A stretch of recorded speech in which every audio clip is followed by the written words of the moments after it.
welcome to another pen video from me, Penultimate Dave.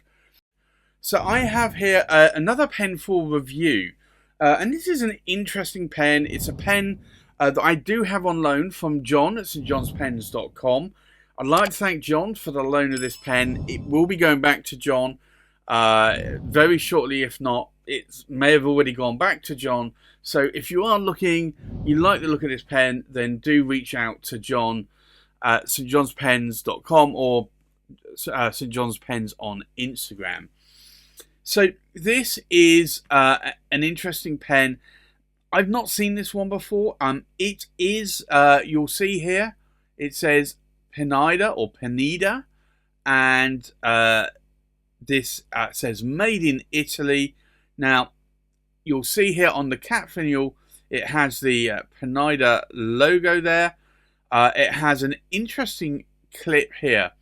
Now, this material is what is called, or the pen is a black methacrylate, and the pen is a resin, so a black resin essentially. But this is an interesting pen. It's called the Pineider 1949 black methacrylate, and if I take a look here, there is like a little sort of gem there on the clip, and it does say has the Pineider logo just above there. Now, if I unscrew the cap, you'll see here it's got a number 6 size nib, and this is a Pineider nib. It's an 18 karat gold fine nib from Pineider with an ABS plastic feed. Now, this, if I unscrew the body, you'll see it is just a standard cartridge converter pen.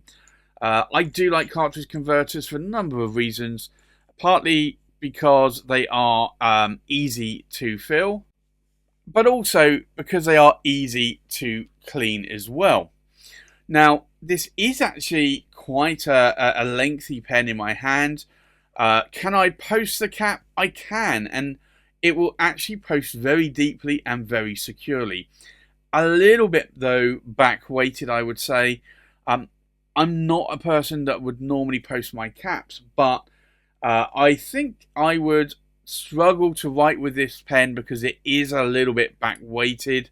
Now, strangely enough, I don't want to say that the cap is that heavy, but I think it's this metal here is adding a little bit to that back weight, but there is also metal here on the end of the pen there. So you can see it does have a little bit of weight, and you also have this metal band here as well. So that probably is putting the balance off a little bit on this pen, making it a little bit back weighted if you were to post this cap. But it's an interesting pen. It's not a cylindrical pen. Like you can see here, it actually starts off round or cylindrical, but then tapers down into these facets here. And you can just see the way that that light just rebounds there. But it is certainly a different pen. I've had Pineiders before. I've had the more modern Legrand Belletzas, and I did like those. I did find that they were a little bit short for me. And I want to say a little bit thin on the section as well, whereas this pen is actually, in comparison, complete polar opposites. This is a more longer pen and also quite a more girthier section there as well. And it really does feel quite comfortable. I do like the cap finial here, and I do like that little gem there in the clip there as well. So this really is interesting. Can I post that cap? You certainly can, as I've shown you already. It really is certainly a Pineider that I've not seen before.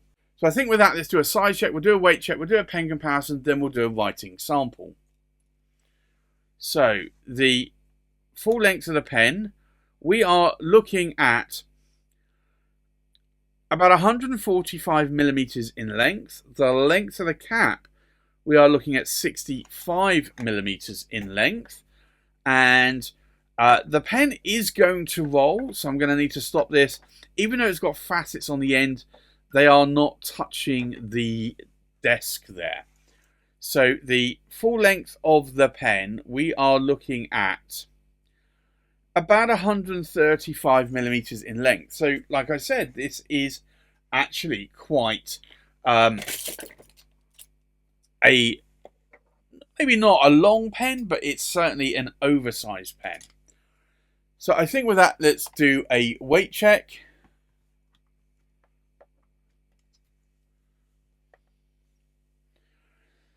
The full weight of the pen inked up, we are looking, sorry, uninked actually, we are looking at just over 36 grams in weight.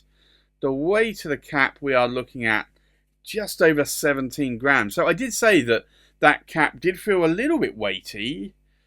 And then the full weight of the body uninked, we're looking at just under 20 grams in weight. So yeah, it is actually a little bit more weightier than perhaps a standard resin pen would be. So I do also one thing I do want to point out is that I do feel the edges of the metal here on that end cap. So that is something just to mention, that I do find they're not sharp, but I do feel it in some of those facets there. I think with that, let's do a comparison with other pens. So from left to right, we have a Conway Stewart Chatworth, we have an Anoto, and this is the University of Oxford Vermeil. We have a Visconti Opera Master Savannah, a Visconti Opera Master, and this is the Tobacco. We have a Pineider 1949 Black Methacrylate. We've got a Monte Grappa Game of Thrones Winter is Here. We've got a Visconti Leonardo da Vinci Machina, a Visconti Opera Master, and this is the Antarctica, a Visconti Last Templar Jacques de Molay, and a Montblanc Writer's Edition Jane Austen. So I think let's now go and do a writing sample. So this is the Pineider, and it's the 1949 black. Oh, I'm just running out of ink there. Black, and it is a Methacrylate.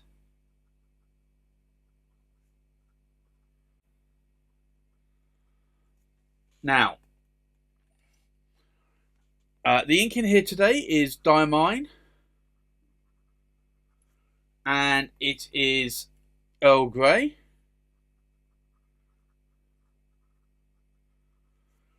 And I think what we'll do some vertical lines, and I'd say that this is putting down a fine to medium line. If I push a little bit harder, I can get a medium.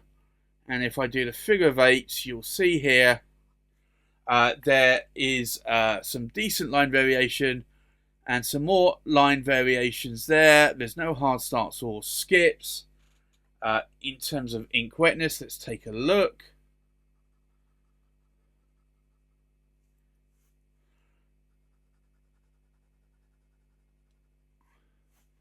So this is quite a wet pen. It's not a super wet pen. It's certainly not a fire hose nib, but it still writes quite wet. What do I like? What do I not like about the pen? Well, I like that it's a longer pen from Pineider. I like that it's sort of going back to the original 1949 design, that it's a resin pen. It's got an 18 karat gold fine nib. It's a cartridge converter pen as well. I do like the length and the weight of this pen. I like it a lot more over, say, the Grande Bellezzas that are the newer style Pineider pens. Is there anything I dislike about the pen? Well, no. Other than I did mention that there is a little bit of roughness around the tip of the end cap there. So this pen is on loan to me from John at stjohnspens.com. If you like the look at this pen and you want to reach out to John, then you can reach him at stjohnspens.com. Or you can also reach him at St John's Pens on Instagram. He will also be going to a lot of the pen shows as well, both in the UK and in the US this year. So if you do get a chance, do stop by his table and say hi. So there you have it. That's the review of the Pineider 1949 black Methacrylate with an 18 karat gold fine nib there. Thanks for watching. Please like, comment, subscribe, and I'll see you on the next pen video. Bye bye.